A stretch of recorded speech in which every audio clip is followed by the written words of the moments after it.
2930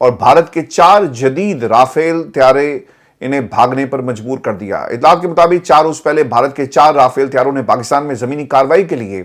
جو امبالہ فضائی اڈے سے اڑان بھری، اور یہ طیارے فضا سے زمین میں مار کرنے والے میزائلوں سے لیس تھے۔ ان کا ٹارگٹ یہ تھا کہ پاکستان کشمیر کے آس پاس کہیں نہ کہیں یہ بمباری کریں اور واپس چلے جائیں، جسے پاکستان کے سسٹم نے انٹرسپٹ کیا، روکا اور یہ بھاگنے پر مجبور ہو جاتے ہیں۔ یہ طیارے 40,000 فٹ کی بلندی پر پرواز کر رہے تھے۔ پاکستان کے ڈیفنس سسٹم نے الیکٹرانک وارفیئر ایسٹ کے ذریعے رافیل طیاروں کے آن بورڈ سینسر جام کر دیے، جس سے ان طیاروں کا آپس میں اور زمین میں رابطہ منقطع ہو گیا۔ پاک فضائیہ کے J-10C طیارے بھی کسی قسم کی کارروائی روکنے کے لیے فضا میں موجود تھے۔ پاک فضائیہ کی مؤثر جوابی کارروائی کی وجہ سے بھارتی طیاروں کو واپس امبالہ کے بجائے سری نگر لینڈ کرنا پڑا، تو اڑے کہیں سے تھے اور گرے کہیں جا کر۔ اب انہوں نے کرنا کیا تھا؟ اس سے پہلے بھی ان کی کوشش یہ رہی کہ یہ پاکستان کی فضائی حدود میں داخل ہوں گے، کوے ماریں گے، درختوں پر فائرنگ کریں گے، بم گرائیں گے، واپس جا کر کہیں گے اپنی عوام کو کہ دیکھو ہم نے پاکستان کے اندر گھس کر کارروائی کی۔ تو یہ ایک اسٹریٹجی تھی جسے پاکستان کی بر وقت جو ڈیفنس سسٹم ہے اس نے اسے ناکام بنایا۔ ویورز، ISI سیکٹر کمانڈر ہیں جی بریگیڈیئر ریٹائرڈ اسلم گھمن صاحب، آج کل آپ کو ٹیلی ویژن سکرینز کے اوپر نظر آئیں گے۔ انہوں نے پاکستان کے حوالے سے کیا کہا ہے؟ وہ یہ کہتے ہیں کہ پاکستان دنیا کی بہترین فوج ہے، بھارت میں پتہ بھی ہلتا ہے تو ہمیں معلوم ہوتا ہے۔ ہم اکٹھے ہو کر بھارت کو بتانا چاہتے ہیں کہ حملے والی بھول مت کرنا، اگر بھارت نے جنگ والی حماقت کی تو اس کے ٹکڑے ہو جائیں گے۔ بھارت کی 6 ریاستوں میں علیحدگی کی تحریکیں چل رہی ہیں، بھارت جنگ کا متحمل نہیں ہو سکتا، اور اس کے اندر سے آوازیں اٹھ رہی ہیں۔ کسی دوست نے کہا تھا جی کہ کوئی تحریک نہیں چل رہی، تو سر یہ ابھی آپ کی ایک نیٹ فلکس کے اوپر ایک سیریز بھی آئی ہے، آپ جا کر اسے دیکھ لیں، تو ناگالینڈ میں اس سب کیا چل رہا ہے تو یہ آپ کے اپنے لوگوں نے بنائی ہے، میں نے تو نہیں بنائی۔ اور ناگالینڈ کے اندر جو تحریکیں چل رہی ہیں، اور پھر یہ چکن نیک اور 6 ریاستیں، اگر بنگلہ دیش نے آپ کے اوپر حملہ کیا، کسی دوست نے کہا تھا جی کہ اگر آپ کے ساتھ بنگلہ دیش ہے اور چائنا ہے تو ہمارے ساتھ سعودی عرب ہے، ہمارے ساتھ ایران ہے۔ بھائی آپ کے ساتھ نہ افغانستان ہے، نہ ایران ہے، اور نہ ہی سعودی عرب ہے۔ جب یہ جنگ شروع ہوگی نا تو آپ کسی کو بطور پراکسی تو استعمال کر سکتے ہیں کچھ وقت کے لیے، لیکن جو بڑی جنگ ہوتی ہے اس میں کردار ملکوں کا ڈیفرنٹ ہو جاتا ہے، اور انہیں معلوم ہوتا ہے کہ اگر ہم نے کچھ ایسا کام کیا تو یہ جنگ ہماری طرف بھی آ سکتی ہے۔ تو یہ شاید ایک غلط فہمی ہے کچھ دوستوں کو، یہ غلط فہمی دور کرنا بڑا ضروری ہے۔ اب پانیوں میں انٹری بھارت نے پاکستان کی بند کر دی کہ کوئی جہاز بھی پاکستان کا جو جھنڈے والا بھارت کے پانیوں میں داخل ہوگا تو اس کو وہ انٹرسپٹ کریں گے۔ تو پاکستان نے بھی پھر اب یہ کر دیا جی کہ جتنے بھی بھارتی فلیگ والے جہاز پاکستان کے پانیوں سے گزریں گے انہیں بھی اب پابندی کا سامنا کرنا پڑے گا۔ دوسری طرف ویورز میں آپ کو یہ بھی خبر دے دوں، لائن آف کنٹرول میں بہت سارے ہمارے دوست ہیں، اور خبر یہ آ رہی ہے کہ لائن آف کنٹرول کے آس پاس جتنی بھی آبادیاں ہیں آزاد کشمیر میں، وہاں پہ لوگوں نے جو خوراک ہے اسے ذخیرہ کرنا شروع کر دیا ہے۔ اس کی ایک وجہ بڑی سمپل سی ہے، کیونکہ جب بھی بھارت کی طرف سے جارحیت کی جاتی ہے تو لوگ اپنے گھروں میں محصور ہو جاتے ہیں۔ جب بھی کوئی موومنٹ ہوتی ہے تو دوسری طرف سے فائرنگ کی جاتی ہے، تو اس سے بچنے کے لیے لوگ اپنے گھروں میں رہتے ہیں، اور اس تناظر میں یہ ذخیرہ اندوزی کی جا رہی ہے۔ اور دوسرا کام یہ کیا گیا جی کہ جو پاکستان نے پابندی لگائی تھی، اب اس پابندی کا جواب دوسری طرف سے بھی آ رہا ہے، اور دونوں طرف سے جو بحری جہاز ہیں یہ پاکستان یا بھارت کی حدود میں اب داخل نہیں ہو سکیں گے۔ جس جہاز کے اوپر بھارت کا جھنڈا ہوگا وہ پاکستان نہیں آ سکتا، نہ ہی بندرگاہوں پہ لنگر انداز ہوگا، اور جس شپ کے اوپر پاکستان کا جھنڈا ہوگا اس کے اوپر پابندی بھارت میں لگا دی گئی ہے۔ تو یہ انہوں نے ایک طرح سے جوابی کارروائی کی ہے پاکستان کے خلاف۔ ویورز آپ کو ایک خبر یہ بھی دے دوں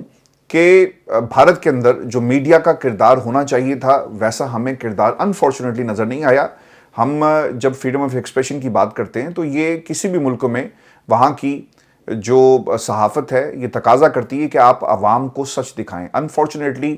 یہ جو پہلگام کا واقعہ ہوا اس کی ریزن کیا تھی، اور جو سوال بھارت کی سرکار کے اوپر اٹھنا چاہیے اس کا انہوں نے جواب نہیں دیا۔ انڈیپینڈنٹ انکوائری ہونی چاہیے تھی، بھارت کی خفیہ ایجنسیز جو ہیں وہ مکمل طور پر فیل ہوئی، یہ بھی کسی نے سوال ایڈریس نہیں کیا۔ آپ نے ٹھیک 5 منٹ کے بعد FIR اور پھر اس کا جو پورا ملبہ پاکستان کے اوپر گرا دیا۔ اب بھارت کا مین سٹریم میڈیا تو بول نہیں رہا، لیکن وہاں کے سوشل میڈیا نے اس کے اوپر جو ہیں وہ آوازیں اٹھائی ہیں، اور ایسے لوگوں کو یقیناً کچھ ہی دیر کے بعد یا تو اٹھا لیا جائے گا جو آوازیں اٹھا رہے ہیں، یا پھر ان کو خاموش کروا دیا جائے گا، یا پھر ان کے جو چینلز ہیں انہیں بلاک کر دیا جائے گا۔ ایک ویڈیو ہے جی، اور اس ویڈیو کے اندر ہو کیا رہا ہے، کچھ لوگ بیٹھے ہوئے اور حامد میر صاحب نے اس کلپ کو شیئر کیا جس میں کچھ انڈینز ایک پوڈ کاسٹ کر رہے ہیں اور وہ پوچھ رہے ہیں کہ یار یہ تو ہماری سرکار نے، کسی نے ان سے سوال ہی نہیں کیا، بھارت کے میڈیا پہ چل کیا رہا ہے، مودی چل رہا ہے، بھارت کے میڈیا پر کوئی یہ پوچھ ہی نہیں رہا کہ یہ دہشت گرد کہاں سے آئے، کہاں چلے گئے، وہ کہاں سے آیا، کہاں چلا گیا، عجیب مانوس اجنبی تھا، اس حوالے سے یہ سوال ہو رہا ہے۔ لیکن بھارت کا میڈیا کہتا ہے کہ پاکستان نے کیا، پاکستان میں گھس کر ماریں گے، آپ کو یہ سننے کو مل رہا ہے نا، تو کم از کم یار یہ تو سوال کریں اپنی حکومت سے، آپ کا تعلق بی جے پی سے ہے، آپ مسلمان ہیں، آپ ہندو ہیں، آپ کا تعلق وہاں کی کسی اور دوسری تحریک سے ہے، کسی اور سیاسی جماعت سے ہے، کانگریس سے ہیں، لیکن یہ سوال آپ کو اپنی سرکار سے کرنا چاہیے کہ یار جن لوگوں نے حملہ کیا اور اس حملے کو ایک ایسا ٹاؤن، میں 7 لاکھ فوج کہتا ہوں، لوگوں نے کہا جی کہ 7 لاکھ نہیں 13 لاکھ فوج اس وقت کشمیر کے اندر موجود ہے، تو 13 لاکھ فوج 3 لوگوں کو 4 لوگوں کو ابھی تک ڈھونڈ نہیں سکی۔ اور کل مجھے ویسے sorry to say with due respect to everyone, اب یار یہ کس قسم کا میڈیا ہے، آپ اندازہ کریں کشمیر کے اندر ایک آپریشن چل رہا ہے، کاش میں آپ کو وہ ویڈیو کلپ دکھا سکتا، وہ کاپی رائٹ کا ایشو بنتا ہے، اکثر یہاں پہ ویڈیوز نہیں چلتی، وجہ کیا ہے، کاپی رائٹ، وہ کوئی نہ کوئی سٹرائک کر دیتا ہے، اور عام دنوں میں یہ سرجیکل سٹرائکس یعنی اس ماحول میں تو وہ زیادہ ہو جاتی ہیں۔ اس ویڈیو کلپ کے اندر آپ جا کر ریپبلک ٹی وی کے اوپر آپ دیکھ بھی سکتے ہیں، خود سرچ کر لیں، وہ کیا کر رہا ہے لڑکا، وہ کہہ رہا ہے کہ اس وقت ہم کشمیر میں جہاں موجود ہیں ہم آپ کو بتا نہیں سکتے سیکیورٹی ریزن سے، ٹھیک ہے یار آپ نے نہیں بتانا سیکیورٹی ریزن سے، لیکن ہو کیا رہا ہے کہ باقی لوگوں نے نا گنیں ایسے پکڑی ہوئی ہیں اور وہ جا رہے ہیں، یعنی خطرناک ماحول ہے اور ٹینس ماحول آپ کو نظر آئے گا، اور لوگ نا گولی سے چھپنے کے لیے آپ کو لیفٹ رائٹ نا پناہ لیتے ہوئے نظر آئیں گے، لیکن وہ بھائی صاحب انہوں نے ایک جیکٹ پہنی ہوئی ہے، بلٹ پروف جیکٹ ہے، ہاتھ میں ان کے مائک ہے، وہ کبھی ایک اپنے فوجی کے پاس جا رہے ہیں، کبھی دوسرے فوجی کے پاس جا رہے ہیں اور کہہ رہے ہیں کہ ہم آپ کو بتا نہیں سکتے، اس وقت آپریشن چل رہا ہے اور جوان آگے بڑھے ہیں۔ بھائی کیوں بیوقوف بناتے ہو اپنی عوام کو؟ یہ کسی ہالی ووڈ بالی ووڈ کی کوئی فلم کا سین نہیں ہے، یہ آپ کے لوگوں کا مستقبل ہے، اگر آپ نے جنگ مسلط کرنی ہے تو اس کے نتائج ہوں گے۔ اب ویورز یہ تو خیر سوشل میڈیا جو بھارت کا آواز اٹھا رہا ہے، ایک سوال نا نجم سیٹھی صاحب نے بھی اٹھایا، اور ان کی ڈیپ اسٹیٹ کس طرح سے بری طرح ناکام ہوئی، اور را کے اوپر یہ سوال اٹھا رہا ہے، آپ کے پیپر ریلیز ہو گئے، آپ کا پلان دنیا کے سامنے آ گیا، اور جس ٹاپ سیکرٹ فائل کے اندر آپ نے پاکستان کو کس طرح سے ذمہ دار ٹھہرانا ہے، اور یہ جو حملہ فالس فلیگ آپریشن ہوا، اس فائل کو کہیں سیف جگہ پر رکھتے، کسی تالے کے اندر رکھتے، لیکن وہ پلان جو ہے وہ لیک ہو جاتا ہے۔ تو ڈیپ اسٹیٹس بری طرح جی ناکام ہوئی بھارت کی، اور سیٹھی صاحب بھی کہتے ہیں کہ ڈیپ اسٹیٹ فالس فلیگ کرتی ہے، اس لیے کنسیپٹ آف فالس فلیگ یہ بنایا گیا، ایک واقعہ کیا جاتا ہے اور پھر اس کا الزام دوسرے ملک پر لگا دیا جاتا ہے۔ 9/11 کے حوالے سے بھی انٹرنیٹ پر بہت سا مواد موجود ہے، یہ کس نے کروایا، اس کے بعد امریکہ کو جواز مل گیا اور سارے مڈل ایسٹ کا نقشہ تبدیل کر دیا گیا، اور آپ دیکھ لیں کہ انہوں نے عراق میں گھسے، انہوں نے باقی ملکوں کے اندر گھس کر جو ہے کارروائی کی، ایک ریزننگ چاہیے تھی، اور کیتھرین گن نے جو سیکرٹ میمو تھا وہ ایک وسل بلور کا کام کرتا ہے، اور دنیا کو پتہ چل گیا کہ بھائی جان وہاں پر تو کیمیائی ہتھیار موجود ہی نہیں تھے، جو عراق وار ہے آپ اٹھا کر دیکھ لیں، اور یہ ایک ریزن تھی پیش کرنے کی کہ ہم عراق کے اندر گھس کر کارروائی کریں گے، بعد میں پتہ چلا کہ جناب یہ صرف ڈرامہ تھا۔ تو فالس فلیگ آپریشنز ہوتے ہیں، یہ 16ویں صدی سے ہی ایک سلسلہ چل رہا ہے، ہم نے اس کے اوپر ایک بڑی زبردست قسم کی ڈاکومنٹری بنائی ہے، غالباً کل وہ اپلوڈ ہو جائے گی، لیٹ ہو گئی، میں معذرت چاہتا ہوں، اکیلا ہونا جو ہے نا وہ بھی ایک بڑا مسئلہ ہے، اور میں نے بھرپور کوشش کی ہے کہ اس کی ایڈیٹنگ اور باقی معاملات اچھی طرح کریں، وہ آپ دیکھیں، اور اس میں آپ کو پتہ چلے گا کہ کس طرح ڈیپ اسٹیٹ اور فالس فلیگ آپریشن کی اصل میں ہسٹری کیا ہے۔ پولینڈ میں، فن لینڈ میں، ہٹلر نے، رشیا نے، امریکہ نے بہت سارے ایسے آپریشن کیے جو فالس فلیگ آپریشن تھے۔ میں آپ کو پھر سے خبر یہ بھی دے دوں، اور یہ خبر بھارت سے آ رہی ہے، اور خبر کیا ہے جی کہ مودی کی اصل حقیقت دنیا کے سامنے رکھ دی گئی اور گھنونا چہرہ بے نقاب ہو گیا۔ انڈیا ٹوڈے کا یہ کلپ ہے، اینکر بیچ میں بیٹھی تھی، دو لوگ، ایک کانگریس کے، ایک بی جے پی کے، آمنے سامنے، اسی طرح جو جس طرح ککڑیوں کی لڑائی ہوتی ہے نا ہمارے ٹیلی ویژن چینلز کے اوپر، ویسی ایک لڑائی ہو رہی ہے، اور اینکر کا ٹلٹ آپ کو بی جے پی کی طرف نظر آئے گا، یہ ایک نیچرل فینومینا ہے، آپ کوئی نئی بات نہیں ہے۔ بی بی سی یہاں پر کنزرویٹیوز کے اوپر زیادہ اپنا ہاتھ رکھتا ہے، ان کے ساتھ چلتا ہے، اسی طرح جو حکومت ہے بی جے پی کی، انڈیا ٹوڈے کا جو ٹلٹ ہے اینکر کا اس کی طرف نظر آ رہا ہے۔ تو کانگریس کا جو وہاں پہ نمائندہ بیٹھا ہوا تھا، تو اس نے کہا جی کہ آپ اپنے جو فوجی ہلاک ہو گئے پلوامہ میں، مودی نے ان کے نام پر ووٹ مانگا۔ وہاں پر بحث یہ شروع ہو گئی کہ جناب آپ کے پاس وہ کلپ نہیں، آپ جھوٹ بول رہے ہیں۔